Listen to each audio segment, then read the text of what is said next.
Hello everybody, and I have the Victorian Romantic Tarot. So this is created by Baba Studio, which is a Irish-based creator. So this was sent all the way from Ireland. So with Baba Studio, they came out in 2002, I believe, which was right when I started to collect tarot. The thing is that when I picked up this deck specifically, um, I'll be very frank, I get it for collection purposes. They do have a few other decks, the Bohemian Gothic, the Fantastic Creatures Tarot, which I'm really interested in. The problem is that they don't print their decks that often, and when they do, they're very small printings. And it is quite a premium printed deck. I'm going to go over it when we look at it. But I didn't pick up this deck because I was itching for it. It's definitely a collection piece, because any of these decks, once they sell out, because they come out with additional editions of them, and there's always something different on each edition, once they sell out, the value of them just skyrocket. Um, and again, I've had my eye on Baba Studios for a while as collection pieces, and I just figured it's just time to finally bite the bullet. Like I was saying, it is a more premium deck. As you can tell, this is a actually like wooden box that it comes into. The deck itself was $98 American. And then I did purchase the companion book for $24 American. What makes me the most sick is the shipping. It came from Ireland. You'd think that, probably cost me $100 million. No, it was $13.80. And it basically took less than a week to get here. That wrestles my jimmies, because I will order decks from the States. It will cost me, $30, $40 to have shipped just thrown over the border. It will cost me an arm and a leg just for it to sit at customs for 2 to 3 weeks, and me getting screwed in duty fees. This was a giant box that this came into with peanuts in it. It was beautifully packaged, and it was $14 friggin' dollars. Anyway, I'm gonna calm down now, because shipping just drives me bonkers when it comes to shipping from America. It should not be the case where I'm shipping this over an ocean, and it was so easy. When I say my jimmies are rustled, I'm rustled because it was too easy to have this shipped to me. So the shipping was absolutely phenomenal. Can't complain about it. So again, I get this for collection purposes because the art's not really my style. You would think that it would, because with how much I've crowed on about the Terra Volatile, but there's just something about this that's a little like, it's a little grandma-ish. Sorry if that's your thing. But anyway, it's a collection piece, because at the very least, they put a lot of work into this. They do self-publish directly themselves. From what I understand, they are very picky on their printers and such. So first, let's just open this up. So this is the 4th edition. And we got the little white book here, which has little details in it. It doesn't say that this is the 4th printing in the book, I don't think. No, it doesn't. It might. I don't know. I can read pretty quickly, but not that quick. But I'm not quick scan. I'm not seeing that there's anything in this saying that's the 4th printing. Again, as I said, each printing's a little different. So on this little calling card here, I don't know if you can see it, but there's cold stamping on it. So where the ink is there, it actually has a plastic metallic overlay, or not overlay, it's kind of built right into the card itself, which is really neat. And according to their website, it's actually really difficult for them to find a printer that will do this properly. So they have decided to just not continue doing it for future printings. So that right there is going to increase the value of this deck, because, as I said, when it comes to collection purposes, the value of this deck is just going to exponentially increase once it's done being printed, and that's my main reason for picking it up. Now, get it out of the box here. We're just going to move that all to the side. There's the back there, so it's got maybe a metallic overlay. That's the thing, it's such a subtle metallic, it's not like in your face. we got the book here where they're really kind of digging into where they kind of, oh, look at the alternative lovers. I see. Oh, there's actually a few alternative lovers in here. I'm not mad. But if we take a look here, again, gives you some suggestions, gives you some details, which is really nice.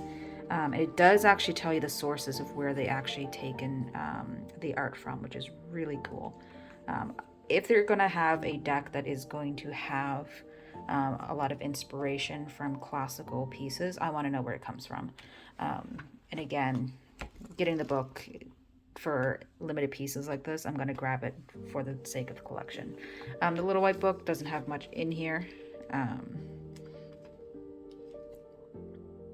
Yeah, and it just has very basic information. Little white books are good, honestly. They're really good reference points. I wouldn't use this for learning tarot. I've crowed on about that enough. So I'm going to just crack this open. All right, as usual, I already have beef. There's no edging on it. However, cards are very smooth. They feel nice. They're thin, but apparently they do have an additional core in them to keep them from bending. Again, comes down to the printing of it all. I don't know why my cards always want to fly away from me. They probably hate me. Don't blame them. Have you met me? Jesus. So pop that back in there, and I'm going to move everything off so we can take a look at these cards a little closer.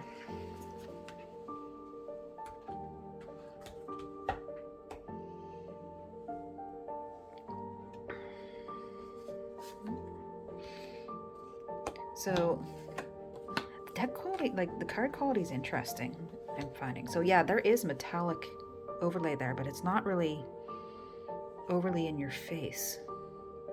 It looks like butts. Sorry. I don't know how to explain it. It's a really nice cardstock. It's smooth. It's not like a linen finish or anything. They actually have quite a bit of a grip to it. And we're gonna get Old Faithful. Do a little bit of a comparison. Cards are bigger, obviously. Not by a significant amount. And if we're looking at, like, I don't know how to explain it. Like, they're thin, but they're sturdy. And they're definitely like a paper. They're not like a plastic or anything of the sort. And before I get, you know what, I'm just gonna get right into the flip through, and then we'll discuss how the printing looks on these, because again, you can kind of see that there's a little bit of an interesting overlay there that it's gonna be fun to look at.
All right, thoughts. So I do have a love-hate relationship with the foil printing that's on there, because when you do foil something, like here's an example of foiling, it's very flat, right? It's going to be one color, that's it. It's going to be nice. With this is that where it's foiled all over the details of the image. And what ends up happening is that you can still see all the details, which is really nice, until you kind of tilt it. Of course, this card's not a good example of that. Let's see if I can find one that is a little more obvious. Yeah, like Justice. In certain lighting, we can kind of see all her hair, but when you turn it to certain lighting, it just kind of washes completely out. And depending on the card, I find some cards are way more washed out than others. I know that there was complaints about this printing because the colors are very bright, and it's kind of harder to see the details. I know in previous printings it wasn't that in your face, but the issue with it is that it becomes hard to see the details. I'm pretty sure when I put this down, it was really hard to see that this was a serpent person. I get my hand out of the way. This was a serpent person, and it's really nice. But the second you turn it to certain lighting, it completely washes out. It's very, again, in motion, when you're like kind of moving them around, it does look really nice. So that's why I have a love-hate relationship with it. You kind of really have to like get in and inspect the card to be able to see the details. Now, with that being said, when I said that there's complaints about the colors and stuff like that, there's also a bunch of people who love this. I think it's really kind of split 50-50. So I'm very happy that I got a hold of this deck overall. Final thoughts, again, the cardstock's really nice. Again, my card's trying to escape from me. Again, don't blame them. It shuffles nice. Yeah, it does shuffle really nice. Because it has a nice grip to it, but it's also smooth. That's actually probably one of the best shuffling decks I've felt in a very long time. You definitely can't complain about that by any means. So I want to just toss out a few here. And I don't know if you noticed, there was some alternatives. Unfortunately, I didn't get the really nice mermaid one that was mentioned in the guidebook, because I didn't get the limited edition. This is just the standard edition. I'll be honest, I wasn't going to spend any more money, because as much as I wanted this deck in my collection, it's not going to be a working deck for me. I can't see it being a deck that I'm going to use. which is fine. There's nothing wrong with having decks in your collection that is just there for collection pieces, especially decks that are going to increase in value. There's going to be some decks where I'm just not going to keep. Wildwood Tarot is one of them, just because I think it sucks. But this is probably one I'll keep in my collection for a while, and then I might resell it if it ends up being worthwhile to me. Now, with that being said, just because it's not speaking to me doesn't mean there's anything wrong with this deck. It's really nice. It's a really kind of beautifully made deck. The quality on it is just phenomenal. Like, that's a really nice card. I actually really like that one. It's kind of my style. That one, honestly. The Ten of Swords, easily my favorite card out of the deck. It's really nice. Here, get a bit of more of a hand shuffle here. The shuffling's superb. I don't think I have. I don't like Temperance. Fucking ugly. Sorry, but honestly, it just doesn't look good to me. Just not to me. And that's strictly personal preference. If this is, don't let me yuck your yum if you're really enjoying that. Like, the moon's really nice too.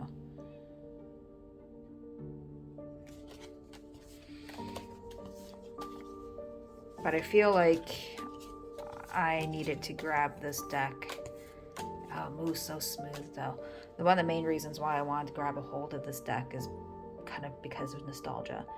When back in 2002, which sounds weird saying back in 2002, but back in 2002, like, tarot was harder to get a hold of. It was a lot more of the monoculture was kind of really built in. You basically had your Rider-Waite-Smith, your Thoth Tarot, and then variations of that. There was very, very little kind of specialty decks like this. So to have a indie creator put this much thought and value into a deck, it's kind of unheard of. I know that this deck has won like Deck of the Year when we had like tarot forums back in the day. So it was a kind of a big deal. It was a big deal. So this was kind of more of a nostalgic purchase for me, for sure. And again, it will sit on the shelf for the next 10 years and we'll see where value lands by the end of it. But overall, I can't complain because the quality is so nice. And again, as much as I complain about that foiling, it's nice. It is nice. I think it's just not particularly my jam. And from what I understand, they're not going to do this anymore again. So for me, that's pretty exciting to have something that is basically not going to happen anymore. It's up to you if this is something that interests you. I do find it's expensive, but you do get your money's worth because of the quality of the cards. The cards are just really nice. I don't know how to explain them because I don't have any other cards to compare them to because they're matte. And if I'm feeling for that foil, you can feel a slight difference on there. From what I understand, the foiling is actually plastic base. And the plastic base foiling actually keeps people who might have metal like allergies. It's actually easier on their hands because apparently some foil decks, and I don't know if this is the same type of foiling, but anything that had that foiling on it can actually kind of trigger a reaction to some people. I did not know that. So that's cool to know that they made that point to make sure that it was a foiling that it's not going to make people break out. But